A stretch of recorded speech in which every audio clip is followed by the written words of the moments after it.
पांचवा कॉट है जो जॉन सी बोगले कहते हैं कि ट्रू इन्वेस्टर बेहतर होगा कि वो अपने शेयर बाजार के सारे इंफॉर्मेशन को भूल जाए और सिर्फ अपने प्रॉफिट, अपने रिटर्न और जिस कंपनी के स्टॉक में उसने इन्वेस्ट किया है उसका जो भी मैनेजमेंट है उस पर ध्यान दे, बस बाकी चीज़ों को वो भूल जाए। इसका कहने का मतलब जॉन सी बोगले कहते हैं कि अगर आप किसी एक कंपनी में इन्वेस्ट कर देते हैं और उस इंडस्ट्री के सारे कंपनियों को देखने लग जाते हैं तो आपको ये तो पता चल जाएगा कि किस तरीके से वो इंडस्ट्री बूम कर रही है। लेकिन यहीं पर बहुत ज़्यादा जो इन्वेस्टर है वो गलती कर देते हैं, वो किसी एक कंपनी में इन्वेस्ट करते हैं और उसके कारण वो पूरे दुनिया भर के नॉलेज को लेने लग जाते हैं, जिसे इंफॉर्मेशन ओवरलोडिंग कहते हैं। इसका मतलब है कि वो पूरे शेयर मार्केट के पूरे कंपनियों के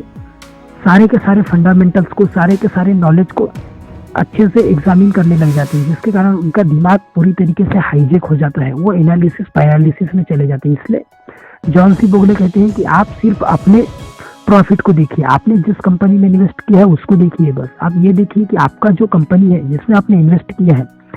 वो ठीक तरीके से काम कर रही है नहीं कर रही है। बाकी बाजार को आप भूल जाइए, क्योंकि आप मार्केट के सब चीज़ों को कंट्रोल नहीं कर सकते या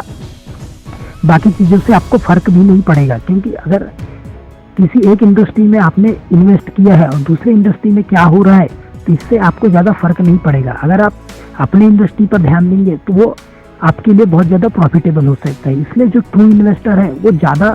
चीज़ें नहीं सीखता है या ज़्यादा इन्फॉर्मेशन मार्केट से गैदर नहीं करता है, बल्कि वो उसी इन्फॉर्मेशन को लेता है जो उसके कंपनी से रिलेटेड, उसके स्टॉक से रिलेटेड होता है, या वो उसके लिए प्रॉफिटेबल हो सकता है, या फिर कुछ ऐसा टिप्स हो सकता है जो उसे खतरे से बचा सके। इसलिए सच्चा इन्वेस्टर वही होता है जॉन सी बोगले के अकॉर्डिंग, जो बाजार के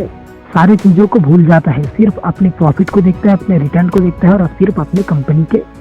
जो भी मैनेजमेंट है उसको देखता है, बस।